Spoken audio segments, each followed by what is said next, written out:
Bom, senhoras e senhores, chegamos na palestra de encerramento deste encontro com a temática Direito e Inteligência Artificial.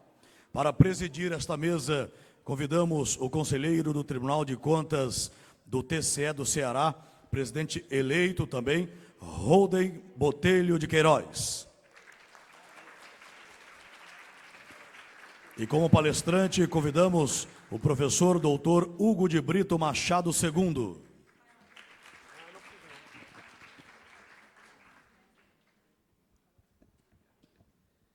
Para a condução deste último painel, o nosso derradeiro painel, passo a palavra ao conselheiro Holden Botelho de Queiroz. Muito boa noite a todos. 18 horas, né? O dia bem intenso. Muita atividade, muita troca de conhecimento. Eu queria parabenizar o conselheiro Manuel Pires, presidente do Comitê de Jurisprudência, e toda essa equipe que coordenou aqui esse evento. Infelizmente, eu sou presidente do Comitê de Jurisprudência do Tribunal de Contas do Ceará e queria muito ter participado mais ativamente do evento, mas, Hugo, aqui acontecem vários eventos paralelos. E eu estou em outros comitês também, então tem que ficar transitando de um comitê para outro, e eu pude pegar só a parte final. E aí parabenizo a apresentação dos colegas aqui do Ceará, parabenizo a todos que apresentaram os seus trabalhos, né? Então a gente vai pulando de sala em sala, e aí tem tudo a ver com o título do nosso dia aqui, do nosso evento, né? Que é Encontros com o Futuro. Então eu queria enfatizar aqui os encontros. Então são várias salas, várias discussões, onde a gente promove essa troca de ideias, né? Essa troca de ideias, essa interação, e eu pude perceber, apesar de não ter, como eu disse, participado tão ativamente quanto gostaria desse evento, aqui dessa sala específica, que foi muito rico o debate. Eu pude ver através do cafezinho ali, só se falava da experiência do estado tal, da experiência do outro estado, estava fervilhando, né? Então, essa parte dos encontros é sensacional. E encontros com o futuro. Né? Então, um futuro que já está à nossa porta. Então, a gente vê coisas de ficção científica já acontecendo aqui hoje em dia. Então, o futuro já está na nossa frente. Eu, particularmente, a primeira vez que eu brinquei com o ChatGPT, eu tomei um susto. Eu fiquei espantado. Assim, nossa, isso é possível? Chegou-se a esse ponto. Isso aqui vai revolucionar o mundo. Isso, eu não sei onde é que isso vai parar.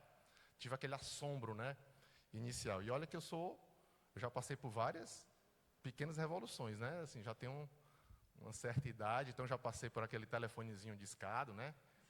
Você puxa aqui, eu não sei se todo mundo já passou por isso, tem a rodinha, você bota o número, né? Aí teve o telefone sem fio, telefone celular, né? O smartphone. Mas nada me assombrou tanto quanto o ChatGPT, né? Do qual se falou muito hoje, falou-se na utilização do ChatGPT para pesquisa de jurisprudência e também até para utilização em fiscalizações. Quem já passou pela época do videocassete, né, e da fita que você tinha que rebobinar, você é desse tempo? Pagava multa se não rebobinasse, né? Então, são várias revoluções, mas essa realmente é algo que nos espanta, causa admiração, e eu vou dizer como o conselheiro Adilberto, presidente do Instituto Rui Barbosa, costuma dizer, uma coisa interessante. A onda está vindo. A onda está vindo, ela é grande, ela assusta. Ou você fica com medo e toma o caldo, a gente chama de caldo aqui na linguagem do Ceará, não sei se isso... Tomar um caldo é você ser engolido pela onda e bolando aí, se afogar. Ou você pega uma prancha de surf e tenta surfar nessa onda gigante que está chegando. E eu acho que a gente tem, paralelamente à preocupação, é claro que existe uma preocupação que extrapola a questão dos tribunais de contas, que é de regulação da inteligência artificial, né, desse momento, né, que nós estamos ainda na primeira fase, talvez o Hugo vá comentar mais sobre isso. Estamos na primeira fase da inteligência artificial, que é a inteligência, ela age de acordo com o que ela foi programada para fazer. Ela aprende, mas ela utiliza aquilo apenas naquela parte específica. Essa é a primeira etapa. É a inteligência artificial fraca, que chamam, né? A segunda etapa é quando ela tem esse aprendizado e ela pode usar para, de acordo com o seu aprendizado, não utilizar apenas para aquilo que ela foi programada. A primeira fase, por exemplo, jogo de xadrez. Esses programas de jogo de xadrez, ele ganha de qualquer humano, mas só no xadrez. Ele não extrapola esse conhecimento do xadrez para outra área. A segunda fase é quando a inteligência artificial conseguir extrapolar o conhecimento que ela tem superior ao dos humanos para as outras áreas. E aí, não se sabe onde é que isso vai chegar. E aí, mas a gente tem que, paralelamente a essa preocupação do que fazer, ver como é que a gente vai surfar nessa onda. E eu vi com muita satisfação que toda a tônica desse evento de hoje, em todas as salas e ao longo dos dias, está sempre batendo nessa tecla de como utilizar essa ferramenta em prol do ser humano, em prol de um tribunal mais atuante, em prol de um tribunal de contas mais eficaz, que no final de contas vai trazer benefício a toda a sociedade. Mas quanto a essa questão do medo, eu caí na besteira de a gente ver que está ficando com mais idade, a idade vai chegando, quando a gente começa a perceber e falar que tudo do meu tempo era melhor, né? Tudo do meu tempo era melhor. Então, eu já estou nessa fase. Então, eu chego com meu filho de 10, tenho uma filha de 10 e um de 12 anos, e eu fico mostrando os filmes da nossa época, né? Rock, De Volta para o Futuro, não sei se aqui, talvez as pessoas não conheçam, né? Não sei se o Frank, não sei se conhece. Rock, O Grande Dragão Branco, né? E aí eu caí na besteira de mostrar para o meu filho O Exterminador do Futuro. Aí ele assistiu O Exterminador do Futuro, achou massa, né? Vibrou, mas ficou com medo da tecnologia. Da Skynet, né? Que um dia adquiria inteligência e que ia dominar o mundo. Exatamente. E aí, quando eu mostro para ele, vamos mexer com o ChatGPT, você precisa aprender isso. Não, papai, ChatGPT não gosto não. 12 anos, eu sou das ciências humanas, eu não quero nada com isso. Meu amigo, você vai precisar, você não pode... Mas ele criou esse trauma. Fui mostrar o De Volta para o Futuro e complicou. Então, sem querer me alongar, meu objetivo aqui é preparar o terreno para o nosso palestrante, o professor Hugo de Brito Machado II. Foi meu colega no mestrado, né, tive a honra de ser colega dele no mestrado, só que ele continuou estudando, continuou na parte acadêmica, e depois, quando eu retornei para fazer o doutorado, 10 anos depois, ele foi meu professor de doutorado, doutor, pós-doutor, sem favor nenhum, uma das mentes mais brilhantes, jurídicas brilhantes aqui do Ceará, e autor de livros, e tem se dedicado a esse tema, de vários livros, e tem se dedicado a esse tema da inteligência artificial e o direito. E gostaria, então, de passar a palavra para o Hugo, que talvez ou aumente o nosso medo em relação à tecnologia, ou vá conseguir fazer com que a gente surfe nessa onda. Hugo.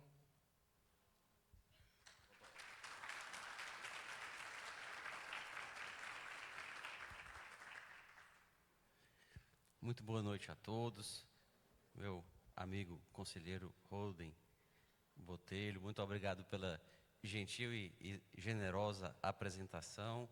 Eu queria inicialmente cumprimentar todos os presentes, cumprimentar os organizadores do evento, agradecer ao Holden, ao Fernando Demétrio, que mais diretamente foram responsáveis pelo convite para que eu viesse ter a oportunidade de estar aqui com vocês, compartilhar algumas dúvidas, compartilhar algumas impressões sobre esse tema que o Holden também introduziu. Queria cumprimentar pelo evento magnífico, evento muito bem organizado, evento grandioso e importante. Eu costumo dizer que o direito, se fala tecnicamente que ele é uma realidade institucional, mas para explicar isso filosoficamente é um pouco mais complicado. A gente pode dizer que o direito é como uma divindade, o direito é como um mito. O Harari usa essa expressão, né, que é um mito. E ele, portanto, para existir, precisa que a gente acredite nele. Como realidade institucional, é aquela realidade que existe porque a gente acredita que ela existe, como é o caso das regras de um jogo. Então, é importante eventos como esse, que são eventos que falam sobre direito, falam sobre as instituições, e conhecendo as instituições, nós temos como respeitá-las e garantir a existência delas. É o caso do Tribunal de Contas, ou dos Tribunais de Contas, que são instituições tão importantes para a democracia, para o controle das contas públicas, para o republicanismo em geral. Então, eu parabenizo os organizadores e agradeço o fato de me darem a oportunidade de participar do evento e trazer aqui para vocês algumas impressões. Como disse, agradeço também ao meu amigo Holden pela apresentação e pelo convite. E diria, Holden, que estou na sua mesma situação. Eu fui a um mercado de antiguidades viajando com minha filha. Eu tenho uma filha de 23 anos, já é advogada. E eu fui a um mercado de antiguidades com ela e ela viu um telefone desses. E ela ficou olhando assim, bestificada, dizendo, pai, como é que a gente liga de um telefone desse? Ela colocava o dedo dentro dos buraquinhos e tirava. Ela não fazia a menor ideia de como é que discava. E aí eu disse, minha filha, é assim. Aí eu fui mostrando como é que a gente rodava o disco do telefone. É daí que vem o nome discar. Aí ela, ai, era assim. E para ligar então para uma pessoa agora com o celular de hoje em dia, 99, vai passar não sei quanto tempo esperando a rodinha voltar. Para ver como as gerações de hoje são muito mais apressadas e até o tempo de o disco do telefone voltar para o lugar depois que você discar o 9, ela não estava tendo paciência de esperar. Quanto mais outras coisas que, no nosso tempo, como o Holden disse, eram mais demoradas. Mas para falar sobre direito e inteligência artificial, ou direito e IA, para abreviar, eu queria começar com vocês definindo a IA, definindo inteligência artificial. E definir inteligência artificial é difícil, não por causa do adjetivo artificial. O adjetivo artificial ele é muito intuitivo. Nós vamos construir artefatos, máquinas feitas por humanos, que serão inteligentes. A dificuldade está no substantivo, inteligência. Porque a inteligência ela é formada de múltiplas habilidades. E todos vocês devem lembrar de algum colega, de algum amigo, de algum conhecido, que vocês consideram inteligente em alguma coisa, mas que talvez não seja inteligente, seja tolo em outras coisas. Aquele colega do colégio que era exímio conhecedor de história e geografia, ou de matemática e física, mas na hora do recreio ele não sabia jogar futebol. Ou na hora de sair para uma festa ele ficava isolado no canto da sala sem conseguir conversar com ninguém. Ou era enganado pelos outros numa disputa política para saber quem ia ser o líder da sala. Então existem habilidades diferentes, habilidades de relacionamento, habilidades políticas no sentido amplo da palavra, habilidades cognitivas em relação a conhecimento teórico, em relação a números, em relação a vários aspectos. E é tudo isso junto que configura a inteligência humana. Inclusive, quando tem alguém que consegue reunir todas essas habilidades de uma maneira equilibrada, aí sim a gente reserva a essa pessoa o adjetivo de inteligente mesmo. Tem um jogador de futebol que às vezes é chamado gênio do futebol, mas quando ele vai dar uma entrevista depois do jogo, ele mostra que não é gênio em outros quesitos. Mas quando a pessoa consegue reunir várias atribuições como essa, se diz que ela é inteligente. E aí, como o Holden também tão bem introduziu, nós falamos a partir disso que existe uma inteligência artificial restrita ou fraca, que é aquela muito hábil em fazer uma coisa: reconhecer imagens, reconhecer textos, reconhecer sons, jogar xadrez, conduzir um carro, mas só em fazer aquilo. E aí se fala em uma inteligência artificial ampla ou geral que ainda não existe, e os especialistas divergem sobre se um dia ela existirá e se existir, quando. Que seria aquela capaz de fazer todas essas coisas e mais, escolher os próprios fins que deveriam ser por ela perseguidos. E aí que estaria o grande problema. Se as máquinas hoje, elas perseguem fins que nós programamos que sejam perseguidos por elas. Mas quando elas puderem escolher os próprios fins que vão perseguir, nós teremos o chamado problema do alinhamento, que é o que os especialistas chamam. Quer dizer, se houver um desalinhamento entre os fins que elas escolherem perseguir e os nossos. E aí nós podemos ter problemas. E mesmo se a gente for programar as máquinas para perseguirem alguns fins, isso pode ser problemático. Porque as máquinas, por enquanto, falta bom senso e falta a possibilidade de ponderar fins diferentes. Eu não sei se alguém aqui assistiu ao filme Eu, Robô, que é inspirado em um conto do Isaac Asimov. E o filme ilustra o que acontece quando as máquinas são programadas para perseguir fins que nos parecem muito nobres, que são as 3 leis da robótica do Isaac Asimov. O Isaac Asimov, um autor de ficção científica dos anos 50, ele teorizou que os robôs deveriam perseguir, nesse conto que ele escreveu, 3 leis. A primeira lei da robótica, que os robôs devem sempre preservar a vida humana. Eles não podem ferir um ser humano, nem permitir por omissão que o ser humano seja ferido, ou morto a fortiori. A segunda lei, os robôs sempre devem fazer o que os seres humanos mandarem, salvo se contrariar a primeira lei. E a terceira lei, os robôs devem sempre tentar preservar a própria sobrevivência, salvo se contrariar as 2 primeiras. E aí se pensou que, com base nessas 3 leis da robótica, nós teríamos sistemas inteligentes que fariam o melhor para a humanidade. E eu não vou dar spoiler, pode ser que alguém não tenha lido o conto ou assistido ao filme e queira fazê-lo. O filme é inclusive estrelado pelo Will Smith, é um filme excepcional. E aí vocês vão ver o que acontece no final do filme quando as máquinas seguem ao pé da letra essas três leis. Mas falando de direito e inteligência artificial, o que nós podemos trazer em linhas bem gerais para a nossa discussão aqui? A primeira coisa é que os estudiosos de IA, eles têm hoje dialogado muito com os estudiosos de outras áreas da filosofia e das chamadas ciências cognitivas. Porque para a gente entender como é que a máquina vai pensar, compreender, interpretar, nós temos que entender como é que nós fazemos isso. E aí imaginem, se nós fôssemos programar um simulador de voo, nós teríamos que conhecer ou estar assessorados por quem conhecesse as leis aerodinâmicas, por quem conhecesse as leis da física e aerodinâmica, para podermos programar um simulador de voo que simule como é que os aviões voam. Da mesma forma, para fazer uma máquina inteligente, nós temos que conhecer a inteligência. É por isso que hoje os especialistas de IA dialogam tanto com os especialistas de neurociência, ciências cognitivas e filosofia, sobretudo epistemologia e hermenêutica.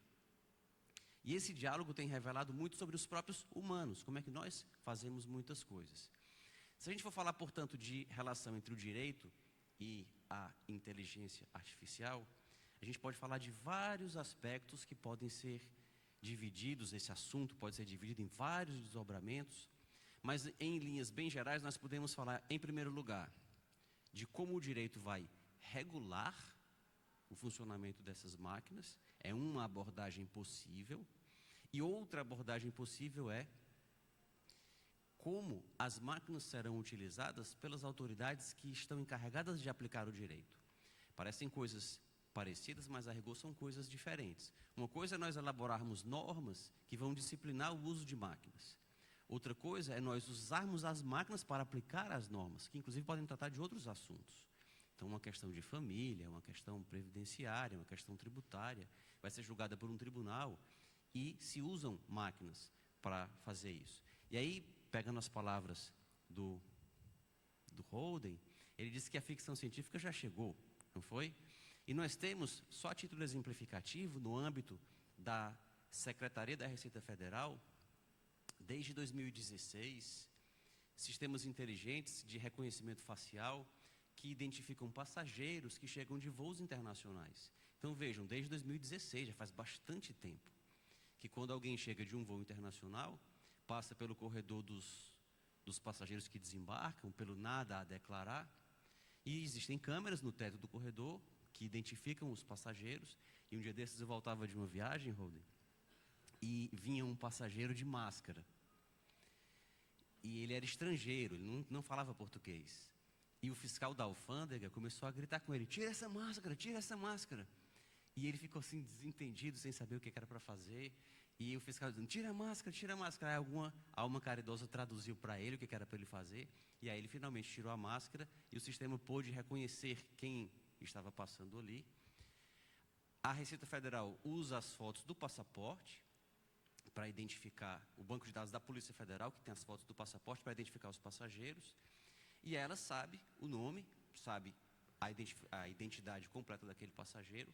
E com base em outros dados que são cruzados, e não se sabe exatamente quais, e aqui a gente começa a introduzir um primeiro problema, é o problema da transparência e da publicidade dos critérios usados por algoritmos quando interferem na vida do cidadão, na atuação do poder público.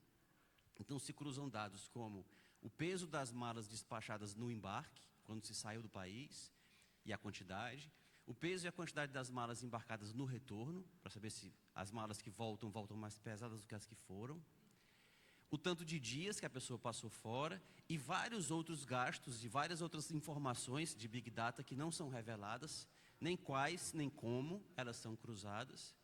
E com base nessas informações, a autoridade é informada pelo monitor que tem do lado dela de quem ela deve parar e quem ela não deve. E ela chama pelo nome. O senhor fulano de tal dos Anzóis? Sim, sim, senhor. Passe por ali. E aquela pessoa tem que ir para o raio-x, passar as malas no scanner e ser fiscalizada de maneira mais aprofundada. O que se busca com esse controle? Quais são os valores que se buscam com esse controle? Eficiência e comodidade. A autoridade não vai parar aleatoriamente os passageiros, ela não tem como parar todo mundo, ela vai parar alguns. Em vez de parar pela cara, em vez de parar pela camisa do time de futebol que a pessoa pode estar usando, que pode desagradar o fiscal, ele vai parar com base num critério objetivo dado pela máquina. Mas aí se pergunta, será que o critério é objetivo mesmo, só porque foi dado por uma máquina? Aí aqui a gente entra num problema, que é o problema do mito da neutralidade algorítmica. Os algoritmos não são neutros. A gente tem a ideia de que eles são, mas eles não são. Por quê? Porque eles partem de dados que foram alimentados, dos quais ou com os quais eles foram alimentados por humanos, e dados que foram coletados por humanos. No caso de um fiscal que pode parar quem ele quiser, o uso desses algoritmos pode não ser tão prejudicial. E a gente pode, talvez, admitir a ideia que a Receita Federal defende de sigilo desses dados, desses critérios. Eu confesso a vocês que me parece um pouco paradoxal falar de sigilo da coisa pública. As próprias palavras na frase, elas brigam, como um oxímoro. Porque se é público, ou público significa outra coisa? Então, sigilo da coisa pública parece uma contradição nos seus próprios termos. Mas, no caso dessa fiscalização, ainda existe esse argumento de que o agente poderia parar quem ele quisesse. Então, se o algoritmo pode estar eventualmente enviesado ou não, essa questão não seria muito problemática. Ele seria menos enviesado do que o próprio auditor, e mesmo se o auditor fosse enviesado, nada se poderia fazer a respeito. E aí, por que eu estou dizendo que os algoritmos são enviesados? Porque eles são alimentados por dados humanos. Vocês já devem ter, talvez, lido, ouvido, estudado isso em outros lugares. Mas tem um exemplo que eu acho banal, mas explica, dá uma compreensão de como é que isso funciona, que foi um exemplo que aconteceu com a Anitta, cantora.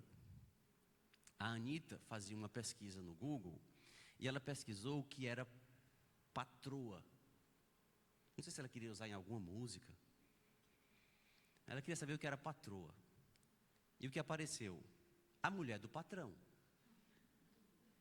Aí ela foi pesquisar o que era patrão. Patrão é o dono do estabelecimento, patrão é o chefe, patrão é o empregador dos funcionários. E ela ficou indignada. Como assim uma mulher não pode ser a dona do estabelecimento, a empregadora dos funcionários? Esse algoritmo é machista. E ela fez um barulho, a Google tomou conhecimento do barulho, porque a Anitta é uma figura pública, e o dicionário foi corrigido. Esse não é um problema das máquinas. Isso aconteceu com o Aurélio, dicionário, ao qual nós recorríamos nos tempos do colégio, e também a Delta Larousse, enciclopédia.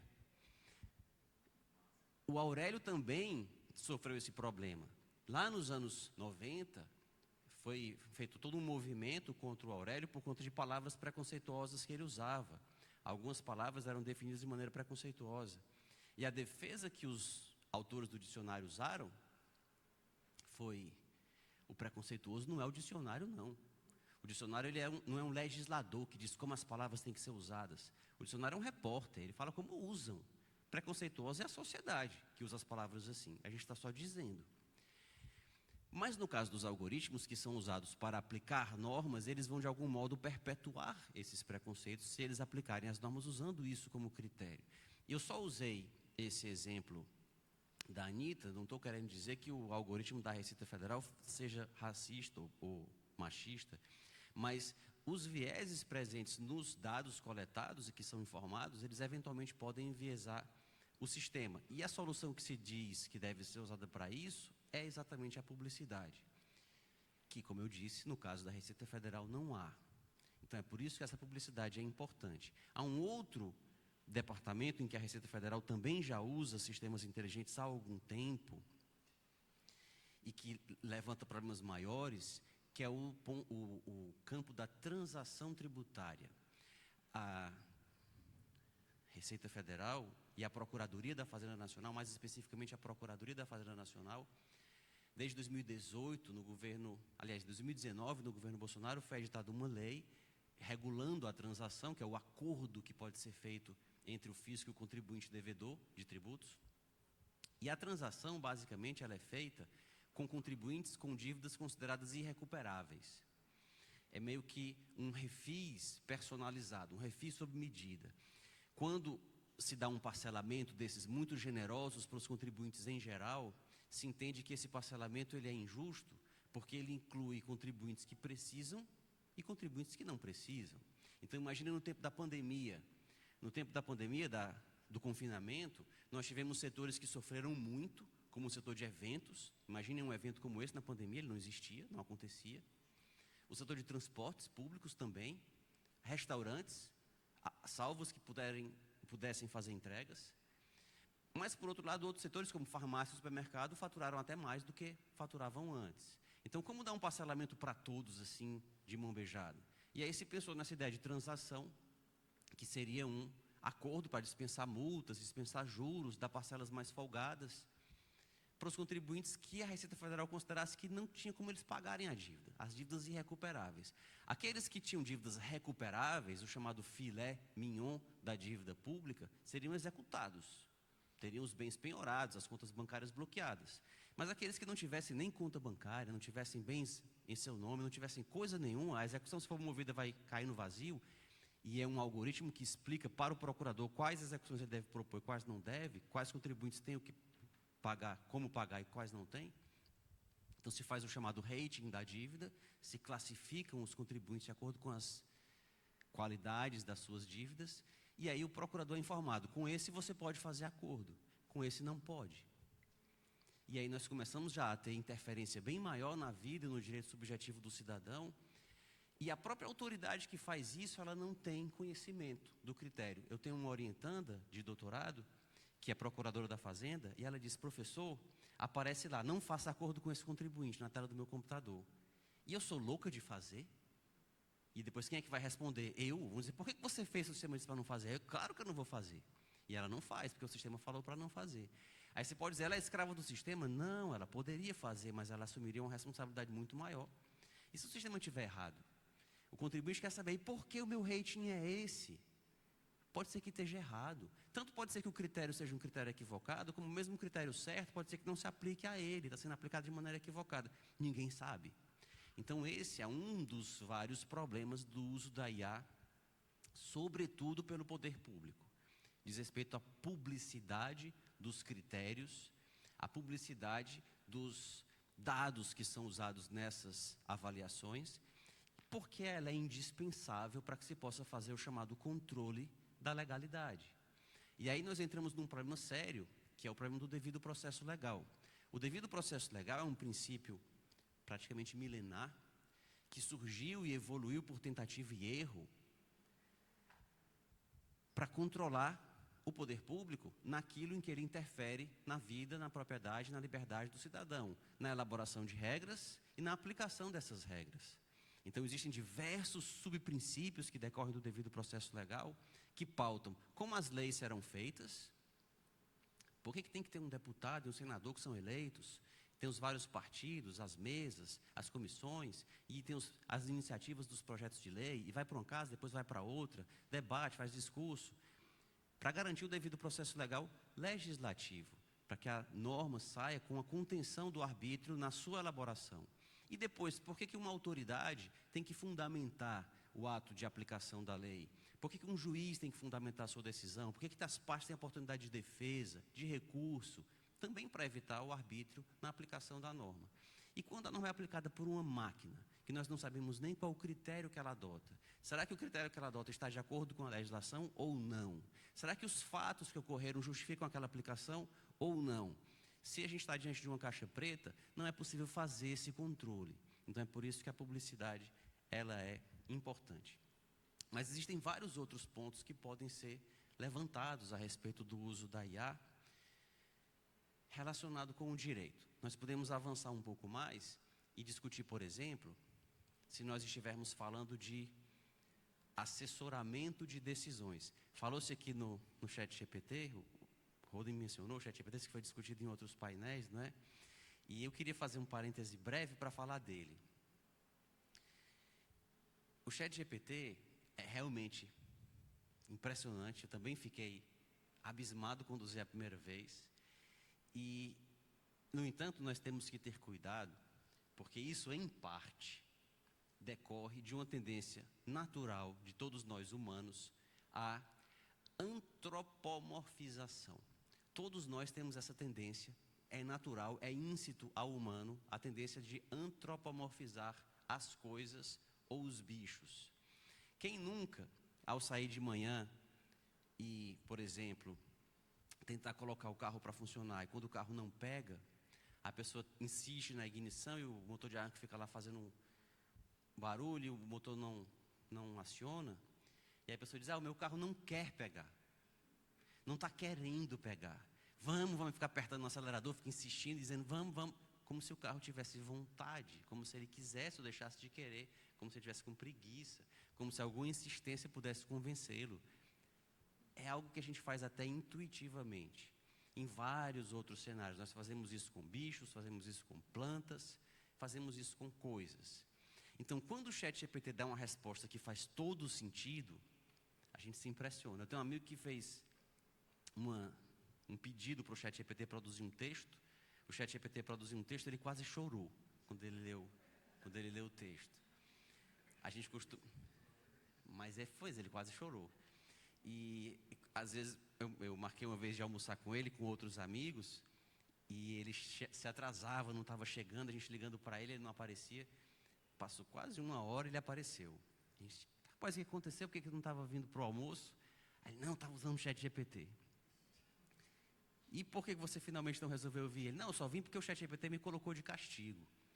Porque mesmo a versão paga, a pessoa tem direito a fazer tantas perguntas por hora. E ele fez mais do que o tanto que era possível fazer, e a versão travou, só depois de tantas horas ele poder perguntar de novo, aí ele foi para o almoço. Senão ele estava lá no almoço, no ChatGPT até aquela hora. Mas por que eu falo de antropomorfizar?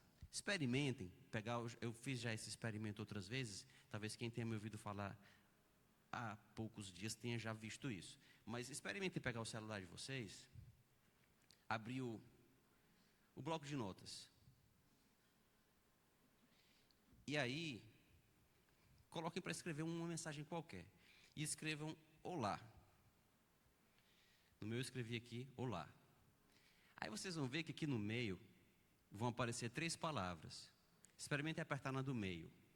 E aí saiam apertando na do meio de maneira absolutamente irrefletida, apertando sempre na do meio. O meu escreveu o seguinte, eu acabei de fazer esse experimento. Ele escreveu assim, olá. Boa noite, eu queria fazer um orçamento com vocês de uma casa que tem uma piscina e um apartamento de 2 andares. Acabou de escrever isso. Vejam que é uma frase que faz sentido. A frase tem nexo. Olá, boa noite, eu queria fazer um orçamento com vocês de uma casa que tem uma piscina e um apartamento de 2 andares. É um texto um pouco engembrado, mas ele faz algum sentido. Como assim igual? O senhor também diz a mesma coisa? Pois vejam, o ChatGPT faz isso, só que com 2 diferenças colossais. A primeira, esse sistema do telefone, ele calcula qual a próxima palavra, aquelas palavras que aparecem embaixo são as que o celular considera as mais prováveis de serem as próximas. Ele calcula a palavra mais provável de suceder a que você acabou de escrever, levando em conta só a que você acabou de escrever. Então, se eu acabei de escrever olá, ele calcula que a palavra mais provável de suceder olá é boa. E depois ele calcula que a mais provável de suceder boa é noite. E aí assim ele vai construindo a frase, calculando qual a palavra mais provável à luz apenas da anterior. O ChatGPT faz a mesma coisa, só que ele não leva em conta só a palavra anterior. Ele leva em conta todas as palavras que estão dentro do prompt. E também todas as palavras na sequência que estão dentro da chamada janela de contexto. O que é a janela de contexto? É a conversa. Quando a gente começa a conversar com o ChatGPT leva em conta, quando ele vai calcular as palavras que ele vai usar na resposta, a probabilidade de quais palavras ele deve usar na resposta, ele leva em conta as palavras que foram usadas e que constam da conversa inteira, até um limite, que na versão 4 mais recente, que é a versão paga, são 128 mil caracteres. É isso que a gente chama de janela de contexto. Mais do que isso, ele esquece. Ele não esquece no tempo. Se você fechar aquela janela, passar 1 ano sem usar o computador e abrir de novo e continuar a conversa, ele vai lembrar do que tinha nas conversas anteriores, nos diálogos, na parte anterior do diálogo. Mas se vocês escreverem mais de 128 mil caracteres, começarem, olá, boa noite, meu nome é João, e aí começaram a conversar, sem falar de novo que o nome é João, depois de 128 mil caracteres, e vocês perguntarem como é meu nome, ele não vai mais saber que é João, ele vai inventar algum outro nome.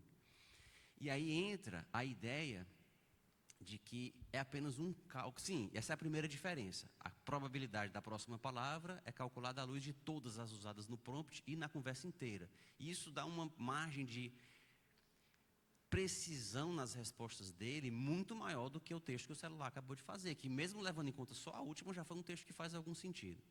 E a outra diferença, mais colossal ainda, é que o celular leva em conta as conversas e as palavras que eu usei nas mensagens anteriores que eu escrevi. Apenas. Eu fiz uma reforma na minha casa faz algum tempo, por isso que ele fica falando de orçamento, de piscina, embora eu não tenha feito piscina, mas ele fica falando talvez por causa disso. Tinha um tempo que quando eu fazia esse experimento, aparecia Senhor Chagas. Senhor Chagas foi o nome do mestre de obras, que eu mandava muita mensagem para esse Senhor Chagas e apareceu o Senhor Chagas nesse texto.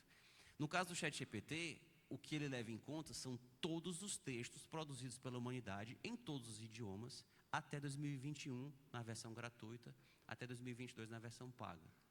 Então imaginem o grau de precisão que isso dá nas respostas. Mas as respostas continuam sendo apenas cálculos matemáticos que reembaralham palavras. Ele não tem consciência, ele não tem intencionalidade, ele não tem ideia do que ele está respondendo, portanto. Mas nós temos a tendência a antropomorfizar. Então, o ChatGPT mentiu, o ChatGPT enganou o juiz quando ele inventou uma jurisprudência. Mentir, enganar e inventar são verbos que pressupõem intencionalidade, pressupõem dolo, consciência do que se faz, teoria da mente, saber o que o outro está pensando e enganar para que o outro pense uma coisa errada, discrepante da realidade. O ChatGPT não tem nada disso. E aí você pode pensar, e para que eu vou usá-lo então? Ele é utilíssimo, mas não para fazer perguntas sobre a realidade fenomênica, externa a ele. ChatGPT, quem foi que fez isso ou aquilo? A resposta pode ser correta se na base de treinamento dele tiverem muitos textos falando sobre aquele assunto.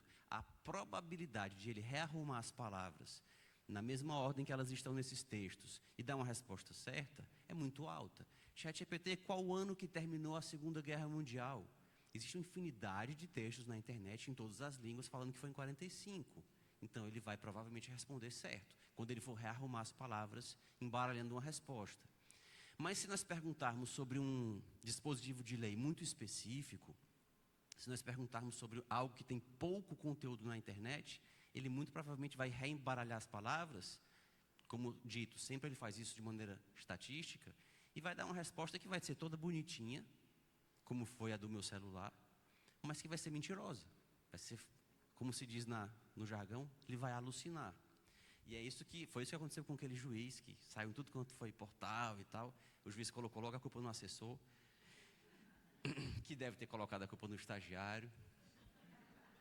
Isso me lembra uma moça, em uma das faculdades onde eu dei aula, que foi pegue com o TCC plagiado, que é outro problema que o ChatGPT levanta, mas eu vou deixar para um outro momento. Ela foi pega com um TCC plagiado, aí chamaram na secretaria, conversar com ela, como é que podia aquilo, etc. Ela, pois é, que absurdo, né? Que absurdo, e tudo que a coordenadora dizia brigando com ela, ela concordava e reforçava a briga. É um absurdo, só tem toda razão. Vou falar com meu namorado, eu mandei ele fazer para mim, ele fez isso. Absurdo. E aí isso levanta outro problema do uso da IA, e aí com ele eu vou terminar, até para que se a gente tiver tempo para, caso queiram debate, pergunta, a gente ter espaço. Que é o problema da responsabilidade civil e do direito autoral. Eu acho que esses dois problemas estão correlacionados. As máquinas, elas são ferramentas. O ChatGPT, um computador, um celular, eles são como uma máquina de escrever, são como uma caneta. Então, o que eles fazem é de responsabilidade ou de quem usa ou de quem fez. Se eu tenho um defeito de fabricação, se eu vou usar um computador e levo um choque, ou a pessoa leva um choque usando o computador numa peça que não deveria dar choque, a pessoa morre, a responsabilidade pode ser do fabricante, pode ser de quem instalou, de quem vendeu. Se a pessoa usa o computador para ofender alguém, para agredir alguém, a responsabilidade é da pessoa que fez isso pelo computador. A mesma coisa vale, como eu disse, para uma caneta, para uma máquina de escrever, para um carimbo. O problema da IA é porque ela dá uma autonomia para essa ferramenta. E a ferramenta passa a ficar numa zona de penumbra entre bem e pessoa. O direito, milenarmente, ele foi idealizado para lidar com duas figuras. Ou ele lida com sujeitos de direitos e obrigações. E o que ele faz entre esses sujeitos? Comparte a liberdade deles em relação ao usufruto dos bens, tangíveis e intangíveis, que é a outra classe de coisas que o direito regula, são os bens. Ele trata de sujeitos e ele trata de bens.